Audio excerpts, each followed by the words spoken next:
Prophet Muhammad, the Apostle of God, though safe under the protection of his uncle, Abu Talib, was not immune from harassment by the polytheists. Whenever they found an opportunity to pester him, they didn't miss it.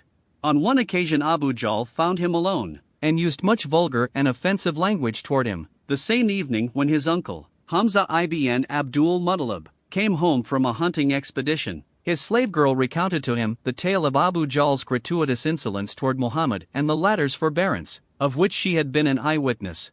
Hamza was a warrior, a hunter and a sportsman, and was little interested in the day-to-day affairs of the city. But Abu Jahl's conduct toward his nephew so roused his anger that he seized his bow, and went into the assembly of the Quraysh where he, Abu Jahl, was reviewing the events of the day to his compeers. Hamza struck him on his head with his bow, causing it to bleed, and said, "I too have become a Muslim."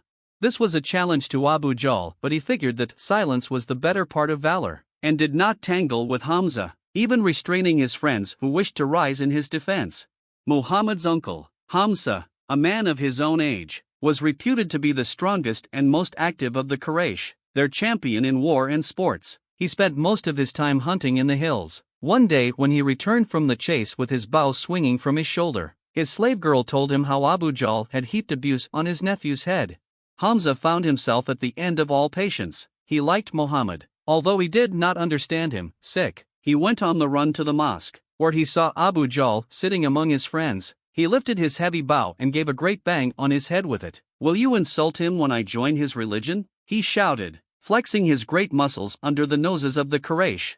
Hamza became a Muslim, and this put teeth into the faith. Some of the Quraysh were more careful about calling Muhammad a poet. Muhammad, the messenger of God, 1975. Hamza became a devout Muslim and a champion of Islam. He was the comrade in arms of his other nephew, Ali, and it were both of them who killed most of the leaders of the Quraysh in the Battle of Badr, to be fought a few years later.